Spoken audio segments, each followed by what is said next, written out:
Okay, today we're going to talk about Google Classroom, how to set up your Google Classroom, and then a little bit of how to use it in your actual classroom with your students. Um, so what I want you to do, and yes, I do know how to use presentations. It's just that I'm going to be flipping back and forth between our presentation and an actual Google Classroom to show you some of the things. So bear with me on that. So we're going to go to classroom.google.com. And if you've never been there before, it's probably going to ask you your role in the school. And you're going to want to definitely say teacher. Okay? If you don't say teacher, if you say you're a student, it might take a few days before you can actually use Google Classroom as a teacher. They have to change some of the settings at the district office, and well, we all know how quickly or slowly that can happen depending on what's going on. So go to classroom.google.com and make sure you're logged in with your Google Apps account or your Anderson 5 account. Personal Gmails will not work on Google for Google Apps, and Classroom is part of the Google Apps suite that we have. And then if you need to, click I'm a teacher. If not, you'll see after that you'll see a screen like this. If you've already used Google Classroom, you won't see a screen like this. You'll just see your classes that you've either joined or created. What we want to do is we want to click on the plus either from this screen, or if you've already got classes and whatnot, you want to click on the same plus. It'll be right up here in the corner just like it is, and we want to enter this code. Okay, it's RCKLXE0. Okay, and this is going to be the exact same way that you tell your kids to join your class. Okay, once we create a class, it'll give you a specific code for that class. You'll tell your kids, go to classroom.google.com, enter this code, boom, they're in your class. So I'm going to assume everybody's in. If not, pause the video, get in.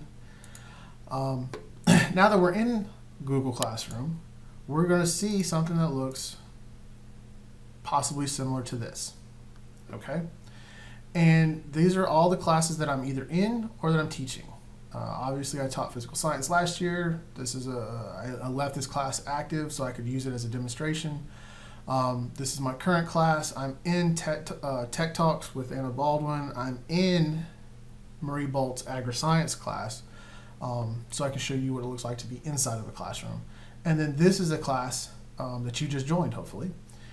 And we'll be talking about that. And I'll be using this A5CC faculty classroom to send out stuff. Any kind of trainings we do in the future, we'll do it through the Google Classroom setting. And I'll explain why that will be convenient for both me and you in the future. So once we're in there, we're going to want to create a new class. Okay?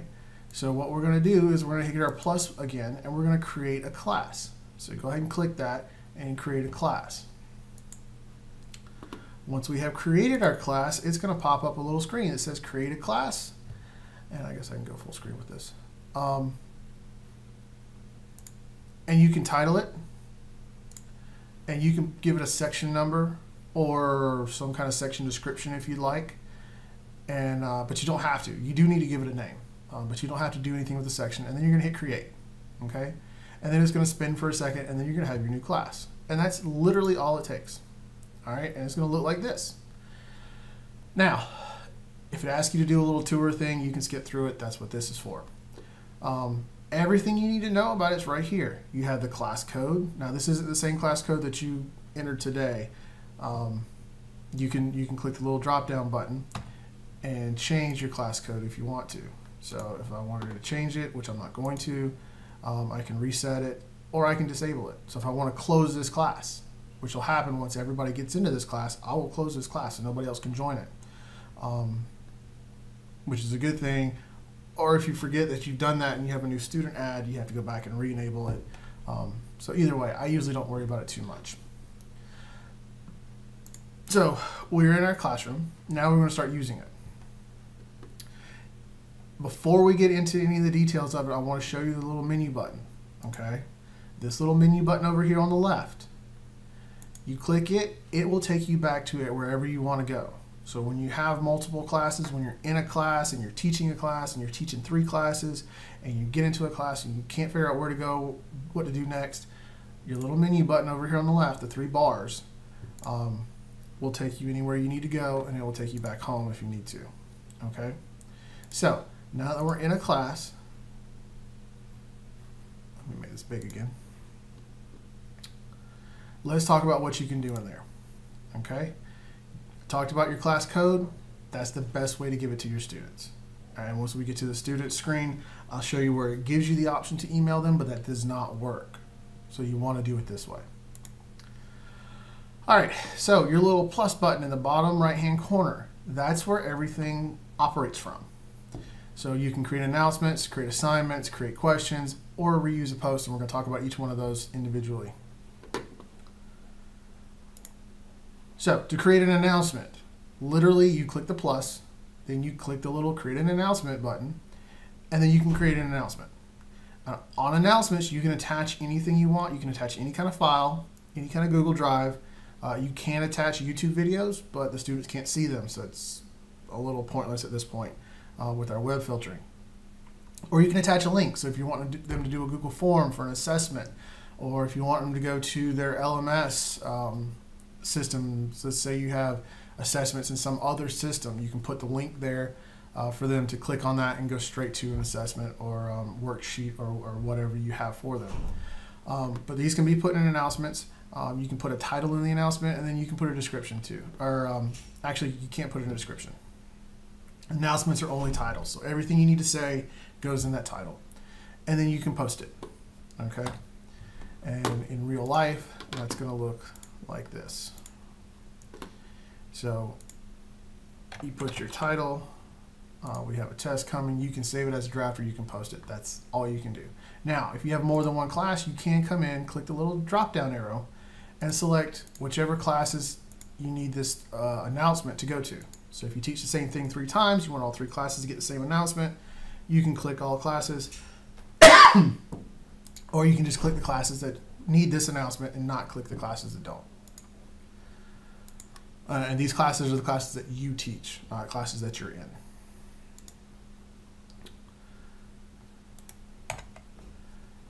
Now, we can also create an assignment.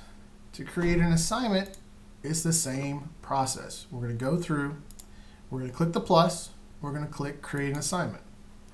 We're going to give it a title, test on unit 5, complete the Google form attached below. All right, and we can set a due date. If we want it due tomorrow, that's what it defaults to. It defaults to 24 hours ahead. We want it due today. All right, so we got to do today, and if we wanted to, we could set like the end of the class period as our time if we wanted to. We'll save our date, and we will attach a Google document. I know I said to complete the form, but let's just attach something just to go through that. Now, we have our attachment. In this case, it's a worksheet. Let's see, complete the, here we go. We have our due date. Now, we have the classes we want to share it with set. Over here, right above the assign button, we have a drop-down menu. Students can view the file, students can edit the file, and make a copy for each student. Students can view the file means they can only see the file. They can't type on it, they can't change it, they can't do anything to it other than just look at it and read it. All right, that might be useful for like a rubric for a project or something like that. Most times though, when you want them to actually create something or to give you feedback or to turn in something to you, viewing the file only is not that useful. Students can edit the file. That would be a collaborative environment. Students would be able to, all your students will be able to edit that file simultaneously. So if you want them to edit, students can edit the file. That would be something where you put them into groups or have the class as one big group, give them some guidance, and throw some a blank Google Slides at them, and say, hey, create me a presentation on so and so, and then every student can go in there. And a lot of times when you do a project like that, you'll assign each student a slide. So you'd have 20 students in your class, you'd have 20 slides, each one does their own slide kind of thing. Or you could have maybe 5 slides and have groups of 4, each group working on an individual slide, something along those lines. Make a copy for each student is what I used a lot. Make a copy for each student takes the document that you, so in this case, our career web quest, okay? It makes a copy in their drive, in the student's drive. The name of the document's the same, but it adds the student name to that. So if I were a student and I clicked on this, it would be called Career Web Quest Career Zone Lee Stewart. Okay. So make a copy for each student is typically what I'll do, and then I can either assign it or save it as a draft. So if I want to work ahead a little bit, I can save it as a draft, and I'm not going to assign this until, say, Friday, and I want them to work on it over the weekend, or, you know, assign it Thursday, and I want them to work on it for homework. I can go ahead and do it now, save it as a draft, and then when I'm ready to post it, I can go into my drafts and then post it. But in this case, I'm going to go ahead and assign it right now. So I click assign. It takes it a second because what it's doing is it's having to create a template file.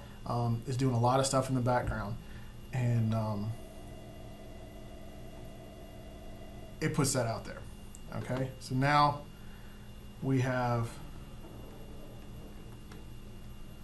our test on Unit 5, which turns out we just attached the career web quest. Now let's say we don't like it. All right, oops, I didn't mean to attach that. I meant to attach the actual test on Unit 5. I can go in here and click the 3 dots and edit, and then I can change. Oops. I can attach a different file. Okay, so I can go in here and I can attach whatever file I want. So actually I wanted to attach that one. So I can tell them, all right, I want them to edit that file, or I want them to view that file. Okay. Now, if it turns out I just screwed this all up, I can delete it. Now it's gone. Students won't see it anymore.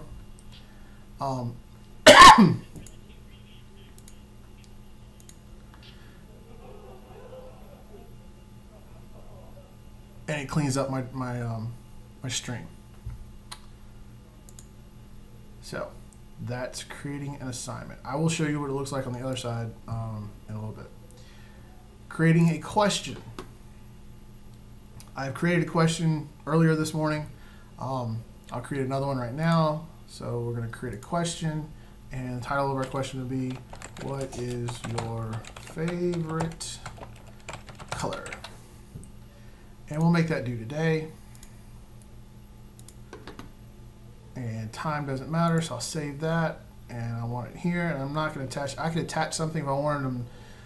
If I had a document I wanted them to read first, or a link I want them to go to a certain web page first, I could do that. They could go look at that information and then come back and answer the question. So I don't get any other options other than to post or save draft. And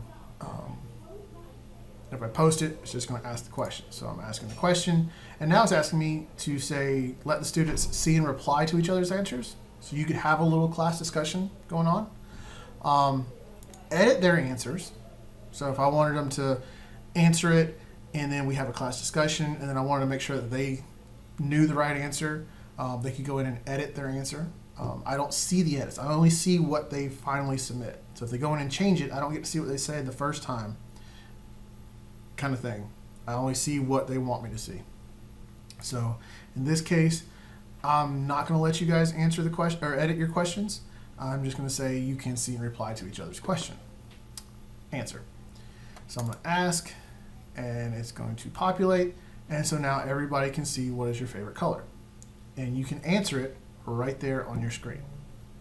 You don't need to click on the assignment. You can click on the little line that shows up and type right there, answer the question, and hit submit. Once that happens, once you hit submit, you won't be able to see this because it's not a live class, but when I asked the question this morning, I had one person in the class, it was not done, just like it's right now. And then when she submitted it, it is done. So I get to see that kind of feedback when the students click, turn it in, and then submit. That goes for any assignment or any question. Announcements, you don't know if they've seen the announcement or not. There's no way of tracking that right now. Okay, so if we want to reuse a post is literally just what it sounds like. I'd make a post about, SAT on November 15th. I don't know if that's a real date or not. Instead of making that post every week to remind the kids, I can reuse that post. I can just click that. It pulls up every assignment, every announcement, every question I've ever asked in any of my classes. I can go find the one I want, even if it wasn't in the class I'm in now. If it was from last semester in a different class, I can still use that post, reuse that post. That I can see that being handy. This is a new feature. I can see that being handy if you teach the same thing semester 1 as semester 2, and you want to reuse some of your posts from semester 1 and just post them in semester 2. You don't have to go back and recreate the assignment and all that kind of stuff. Your directions, your title, your attachments, all of that, you can just reuse with a click of 2 or 3 clicks of a button. Now, if you want to adjust your stream, so let's say this practice test, you want to make sure it stays at the top, but you're going to have a couple assignments before it's due. You can click the little 3 buttons or 3 dot menu buttons, and then it gives you that option: move to top, edit, which we've already used, delete, which we've already used. So I can just keep moving it to the top. So if I make a new announcement or a new assignment and it bumps this one down, I can go back and say, hey, you know what, I want that back at the top. So I'll just click the little buttons and click move to the top, and it goes back up to the top. You have 3, and your students do too. Your students see stream, classmates, and about. You as the teacher see stream, students, and about. Okay, so if you go to your about, it pops up where you can actually put in the name of your class, any kind of about my class paragraph that you might want to do. You can put your room. It links your Google Drive folder to this class, so if you wanted somebody to be able to go in and look through that folder, they can do that. Google Classroom now makes calendars for your classes. We're going to talk about that when we talk about calendars. We're not going to talk about that today. If you want to play with it, though, you're certainly more than able. And then add materials. A lot of times I'll add my syllabus down here. Okay, it's just like an announcement or an assignment almost in your stream, but you can add a syllabus, you can add rubrics, you can add any kind of documents that you're not going to be messing with too much, but you want the students to be able to reference them. Is a good thing to put in the add materials.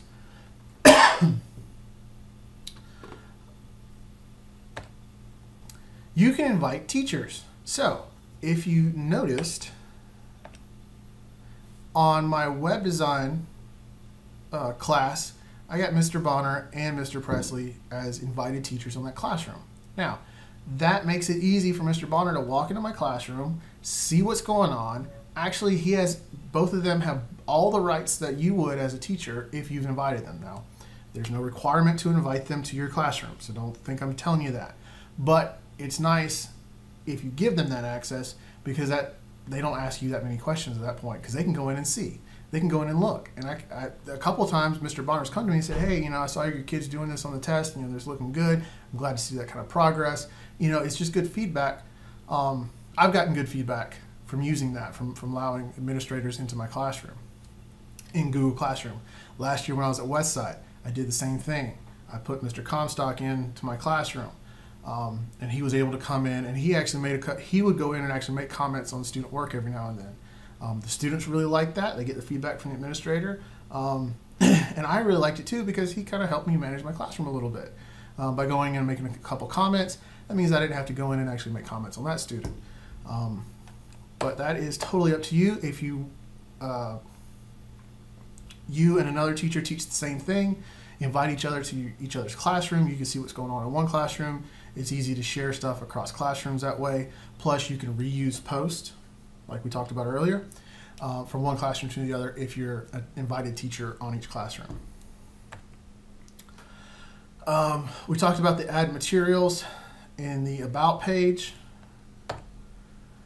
and the student tab. All right, so if you click on your Students tab in the middle of your screen, this is what it looks like, especially right now when you don't have any students. It'll give you the code here. Once you have students, the code will be right here. This stays here. Now, if you want to use this page, allow your students to make comments about each other, to each other, stuff like that, it's all viewable by you. It's all viewable by the entire class. That's where you select it here. Students can post and comment. You can also turn that off. If you don't want to make and post or comments, you turn it off right there. Now, in a nutshell, this is your student management page. All your students will show up, first name, last name. You can sort them